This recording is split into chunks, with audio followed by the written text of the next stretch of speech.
Hello to all our aromatherapy lovers out there. My name's Ashlee and I'm part of the head office team here at Perfect Potion. And today I'm so incredibly excited to be speaking with goddess guru and modern day Mary Poppins, Say Wing, about all things female empowerment. So if you're someone that's really wanting to step into your feminine power and create a life you truly desire, you are going to love Say Wing.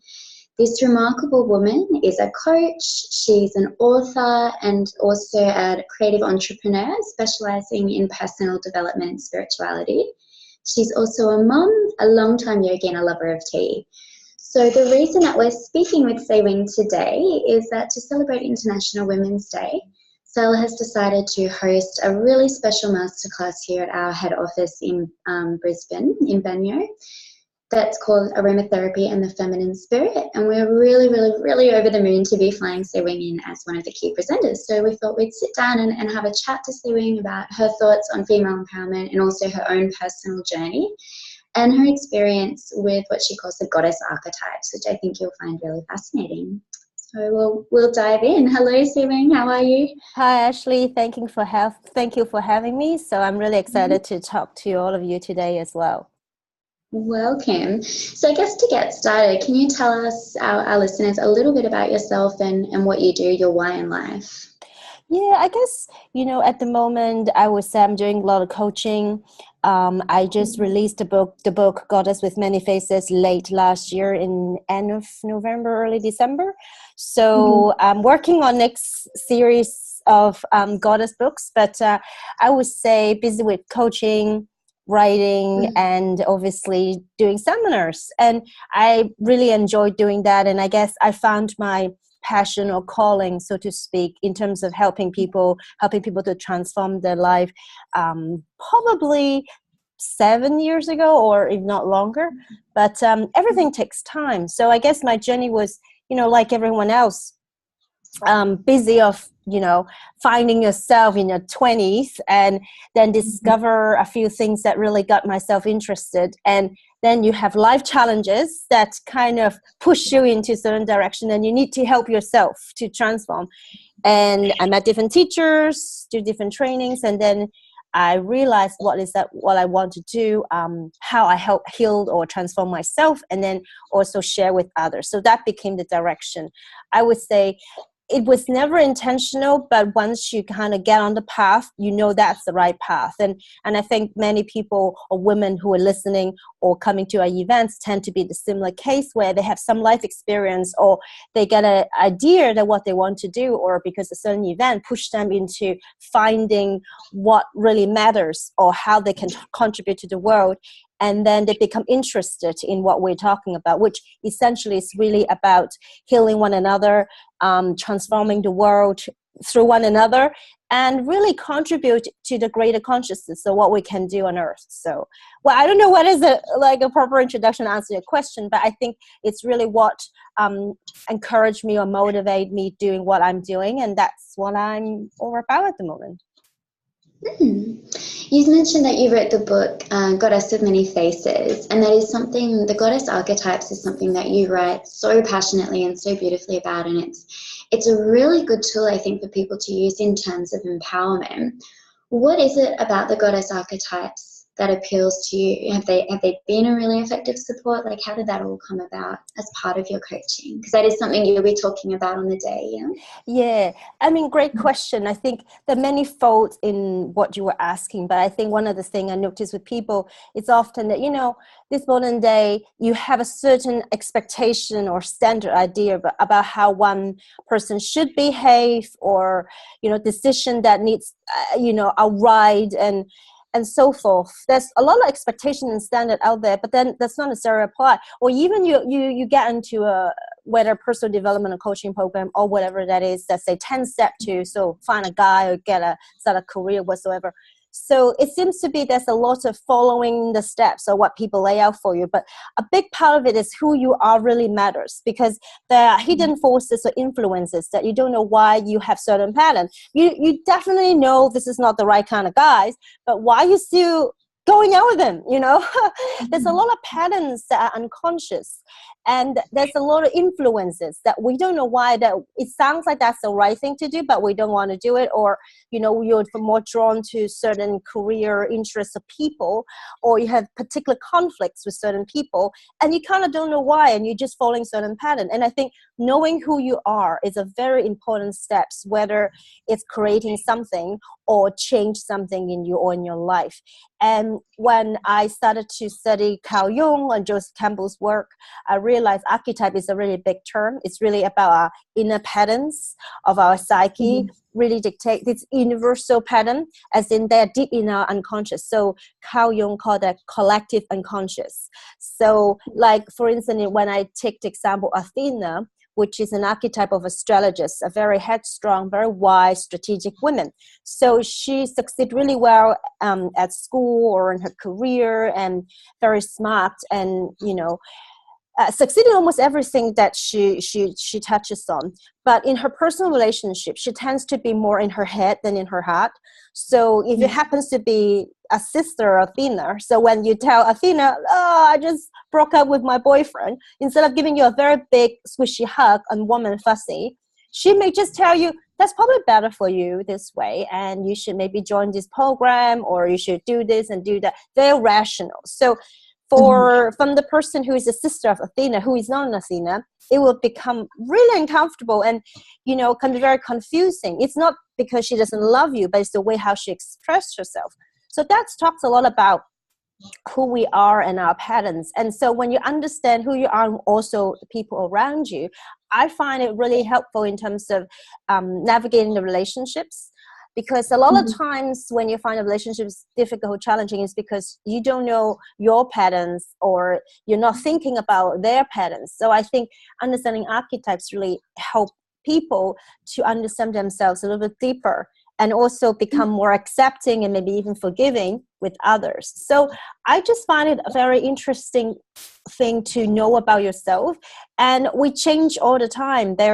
It's not fixed, as in, you know, you will have certain patterns that you're born with, but because of circumstance that you may step up, or you may, you know, when you become pregnant, become a mother, your Demeter archetype may, you know, blossom more. Like, for example, myself, I'm totally not a Demeter.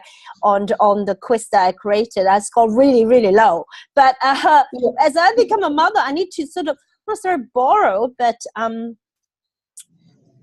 I guess attract or call in that influence, because you want to be a better mother, more nurturing. So that's a lot of there's movement in these archetypes. It's not fixed. You change as you age and life experience, but there are certain patterns is very sort of blueprint in you. But by knowing your pattern, or what you want to attract or want to call in more, really helps you to navigate your own journey. So that's why I find it quite fascinating to start. And that's my research, how it all started, by reading, learning from Carl Jung, from Joseph Campbell, and then I love the myths of the goddess and the female archetype. And then when I put it together, suddenly I realized I got a book.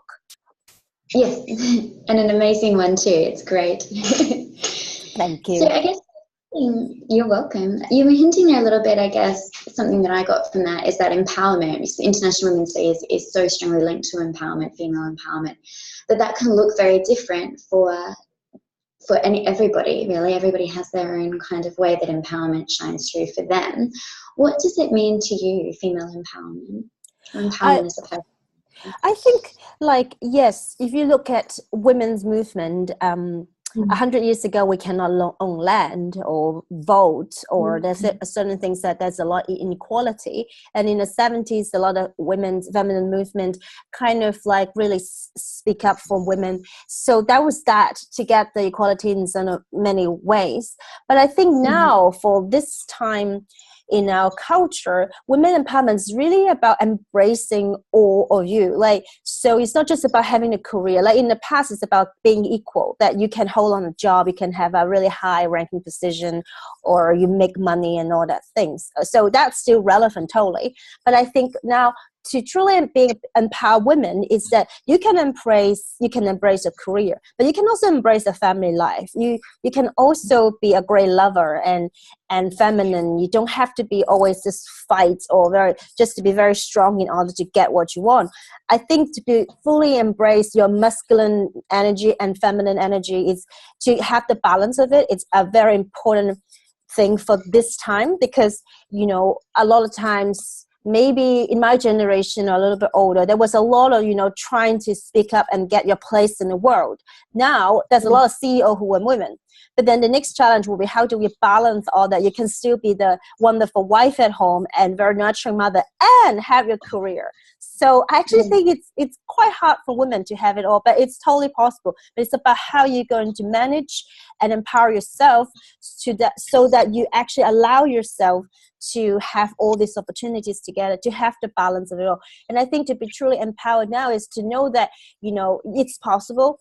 And another side of this coin, it's also embracing your vulnerability and embracing risk and uncertainty, because you can only be truly courageous or brave when you take that leap. And often that means there may be uncertainty, despite the fact that that may not be the easiest thing, or you're not sure, but you felt your heart is called for. Or, a lot of times is that you felt exposed, being vulnerable, and take that sort of leap to ask for pay rise, or to change jobs, or to tell your husband that, you want to relocate or want a child, or all these things. And I think being brave and courageous is another side of the thing, that truly be empowered, that trusting that you can ask for having it all. You can have a really full-blown, wonderful life, but you need to give yourself permission, but also be very brave to say, this is what I want. And I think that's a very important part of the conversation that I see a lot of women are having, or need to have, or want to have. Mm-hmm.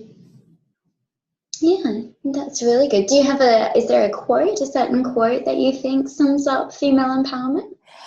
I certainly think not necessarily female, but I definitely think, and also included in my book, one of the most famous quote that we heard from Marianne Williamson. It's about, our biggest fear is not that we're inadequate, but actually we're bright beyond measure. It's that we have the capacity, we have the power, but it's sometimes scary to embrace it, to say I want it, or to go for it. There's a certain sense of that that's a lot of conditioning about who we are, who we aren't, what we should and shouldn't do. And I think that's a lot of unlearning to do as well, especially for women, because in A Course in Miracles, it talks a lot about sometimes being taught that who we are, but we actually aren't.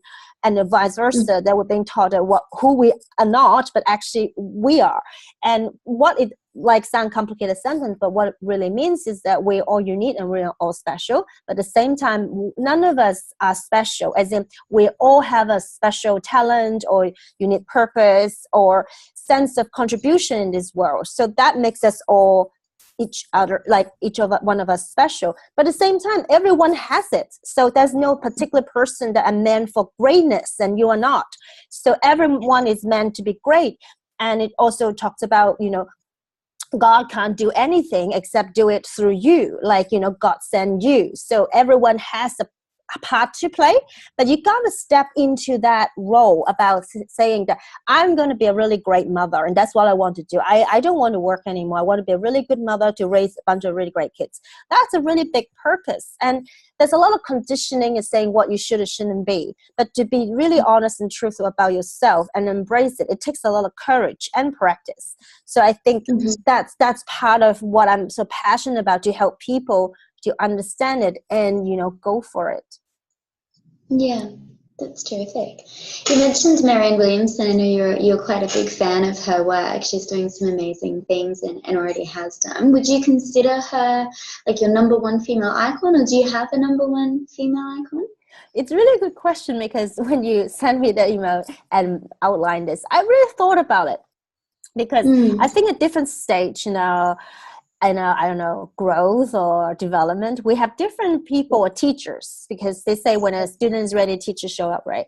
So at this stage, I would say yes, Marianne Williamson is definitely one of the icon, and I admire her because, again, now she's actually just have announced her run for the presidential candidacy in America.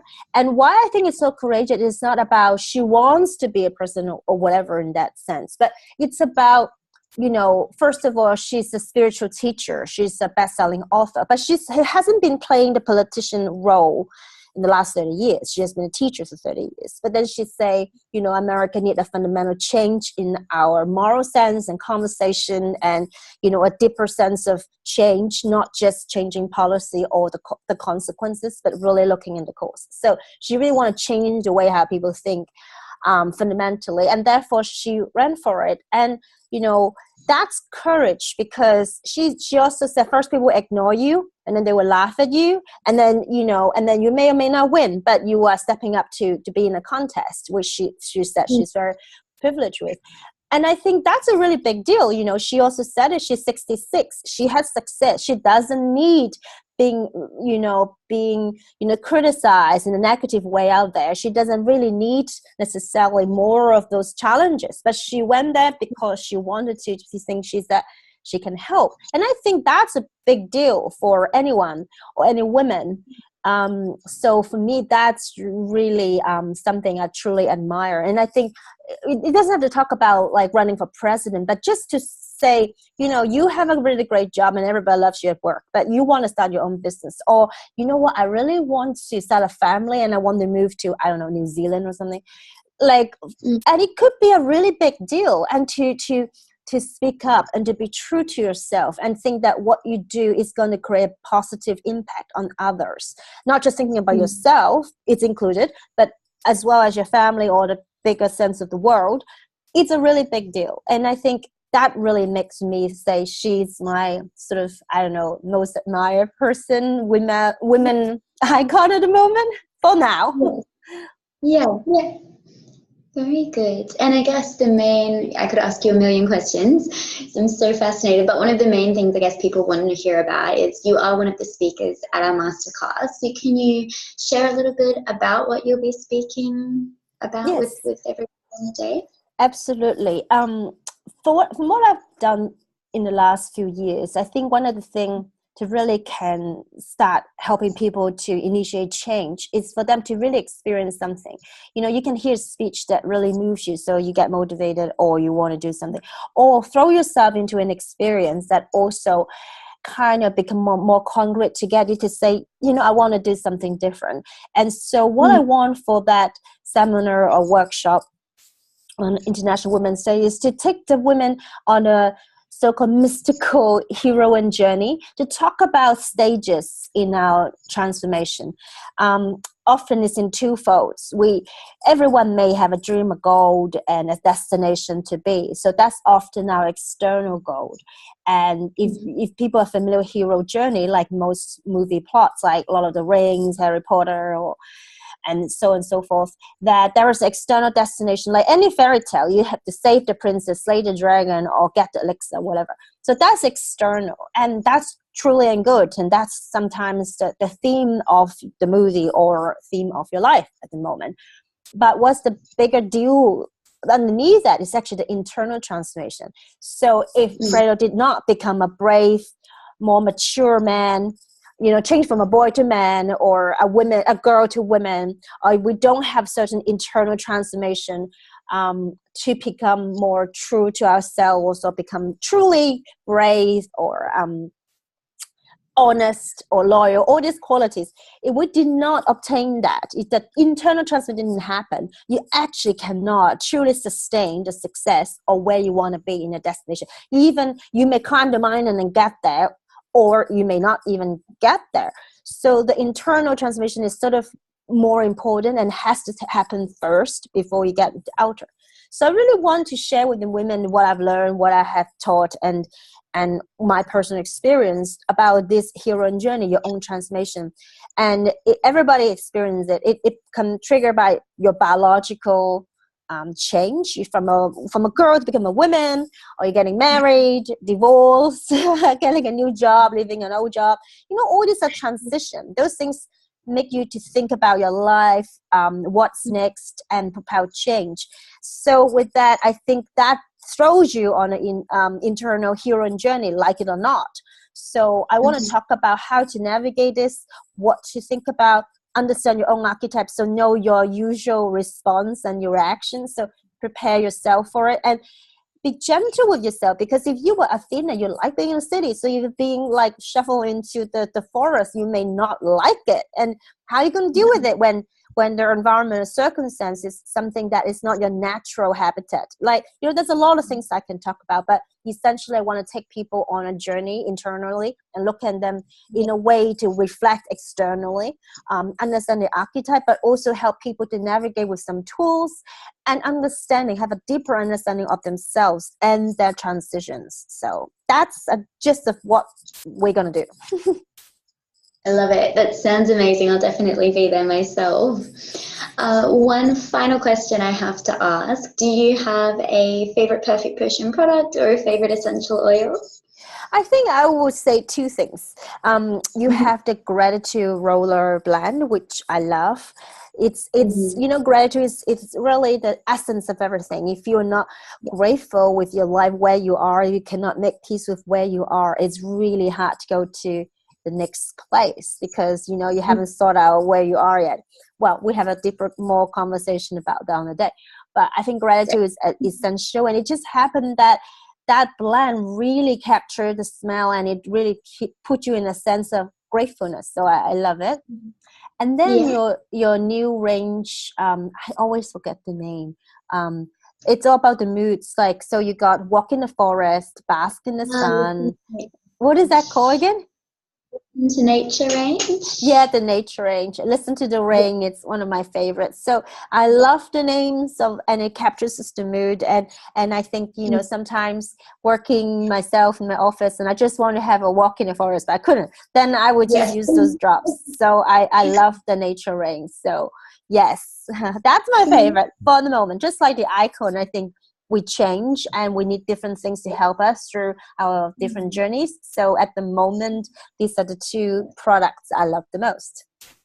Beautiful. Thank you for sharing that. And thank you so much for sharing all of that information. I know it's going to be even more exciting when we have you here in person. So we can't wait. I'm looking forward to it. Thank you so much. And I look forward to be on the day as well. So I hope everything's going to... Yes, everything's going to work out perfectly, I'm sure, and I'm really excited. So thank you for having me. Not a problem. Thank you so much, Sewing. Bye.